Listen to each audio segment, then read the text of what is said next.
Europe Midi. Romain Desarbres. Les législatives, le premier tour, c'est dimanche prochain.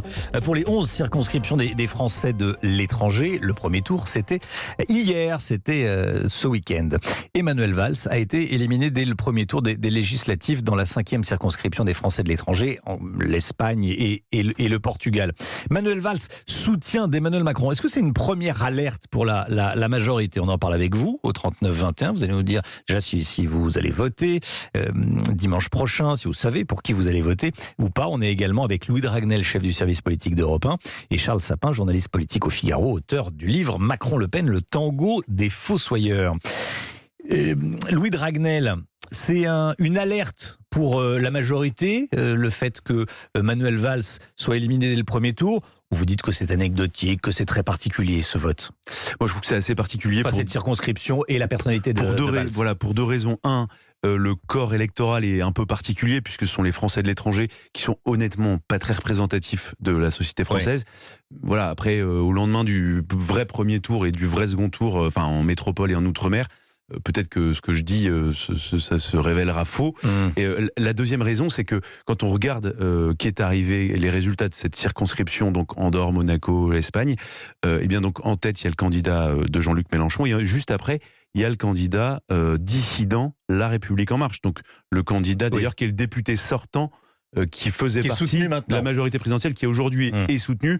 Et donc si vous additionnez les voix de Manuel Valls avec celles du candidat dissident député sortant, il y a peu de chances, après on verra, tout peut se produire, mais en tout cas La République En Marche va sans doute conserver cette circonscription. Manuel Valls qui, soit dit en passant, était à Matignon en 2015 pendant les attentats. Je dis tout à l'heure qu'il était au ministère de l'Intérieur, il était à Matignon en 2015 pendant les attentats. Charles Sapin, où est Elisabeth Borne, la première ministre? Normalement, pour des élections législatives, c'est la première ministre qui fait la campagne, qui mène la campagne. On la voit, elle mène sa campagne dans le Calvados, mais elle ne mène pas la campagne des législatives. Elle est très très discrète, C'est une campagne mezzo voce, mais finalement, ça, c'est le moins qu'on puisse dire, stratégiquement, ça peut s'entendre. Pourquoi? Expliquez-nous pourquoi. Alors, pourquoi? Parce que déjà, depuis le quinquennat et l'inversion des calendriers électoraux, il y a toujours une majorité pour le président élu. Là, on ne voit pas en quoi ça serait différent. Et Emmanuel Macron a avec lui deux avantages qui sont assez conséquents pour avoir une majorité assez large. Déjà, premier avantage, la sociologie de son électorat, c'est-à-dire en majorité des CSP+, des gens des métropoles, des personnes âgées, des retraités. Toutes ces personnes ont en commun une proportion très élevée à aller voter. C'est-à-dire que vous n'avez pas forcément, comme pour le RN ou pour la France Insoumise, comme on le disait, d'efforts énormes pour aller les mobiliser. Ils vont d'eux-mêmes dans les urnes. Donc déjà, ça c'est un avantage très important quand vous avez une élection législative qui se passe en juin, où tout le monde il fait beau. Deuxième avantage, les analystes de la carte électorale de la majorité ont regardé un peu les circonscriptions. Ils ont vu que globalement, entre 380 et 400 circonscriptions, les seconds tours devraient opposer La République En Marche à soit le Rassemblement National, soit la NUPS, donc l'extrême gauche. Qu'est-ce qui va se passer dans ce cas-là?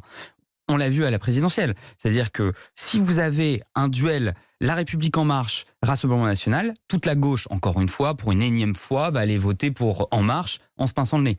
Si vous avez un duel La République En Marche, NUPS, c'est la droite qui va dire « Ah non, on ne veut pas, entre guillemets, d'islamo-gauchistes, on va aller voter pour La République En Marche. » Donc, finalement, est-ce qu'il y a besoin de faire campagne pour Emmanuel Macron, sachant qu'il aura sa majorité? Tout le sujet pour lui, c'est d'avoir une majorité suffisamment large et surtout sur son nom, c'est-à-dire sans ses alliés du MoDem ou d'Horizon d'Édouard Philippe, pour avoir les mains libres pour son second quinquennat. Et le gouvernement et la majorité a peut-être pas intérêt à rappeler que ce sont les législatives dimanche, ça va réveiller les jeunes, et les jeunes, ça vote mal.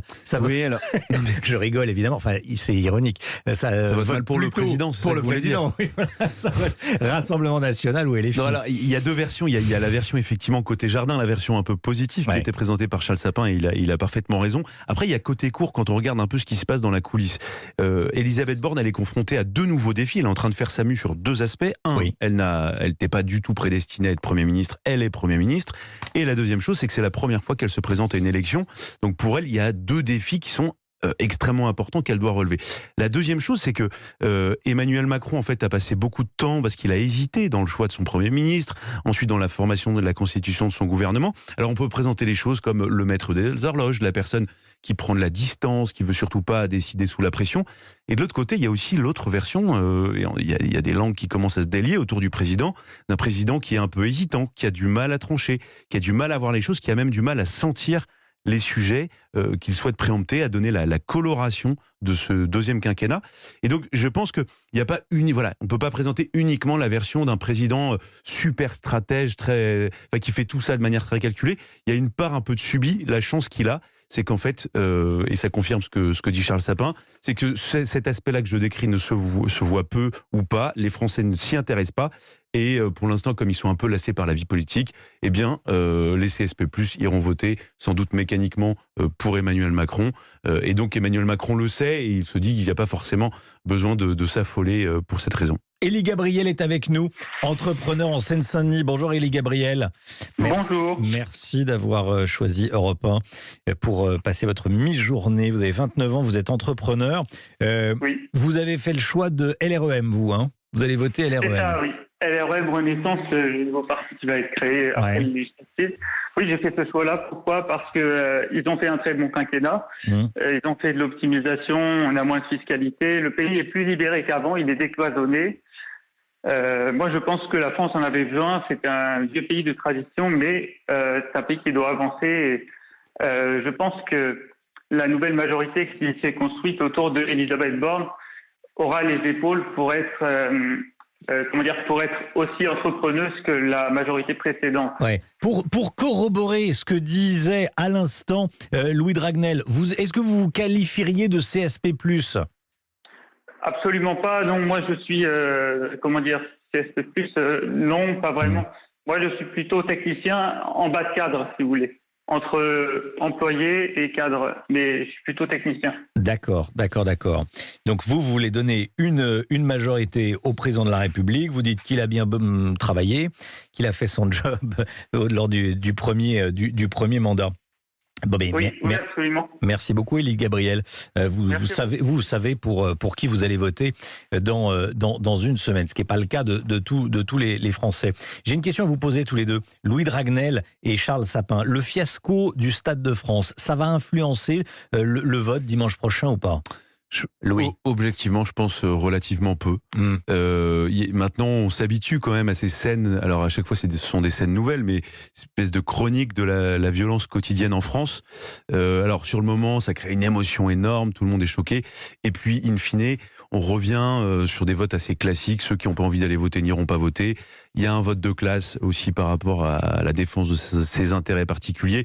Et la vie politique, en tout cas pour le moment, le rapport des électeurs à l'élection, aujourd'hui, à l'instant T, c'est vraiment ça. Donc je pense que ça n'aura pas beaucoup d'impact. Ça n'aura pas beaucoup d'impact. Charles Sapin. Je suis assez d'accord avec ce que vient de dire Louis. En fait, il y aura assez peu d'impact, et si ça en a un, ça va en avoir un sur l'abstention. Quand on regarde ce fiasco, comme pour reprendre vos mots, et le mot est juste, il y a un peu tous les mots français dans cette espèce de drame. C'est-à-dire ça commence par une grève où du coup il y a une concentration de gens qui arrivent au stade dans un goulet d'étranglement. Ensuite, une grève, une grosse désorganisation. Après, vous avez de la petite délinquance qui profite du bazar pour commettre tous les larcins, et ça se termine par le pire des mots, qui est le déni de responsabilité des autorités publiques.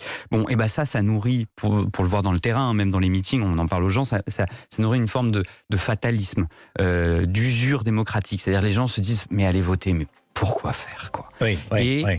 Évidemment, les responsables politiques s'en saisissent. Moi, j'étais hier à Hénin-Beaumont lors du meeting de Marine Le Pen.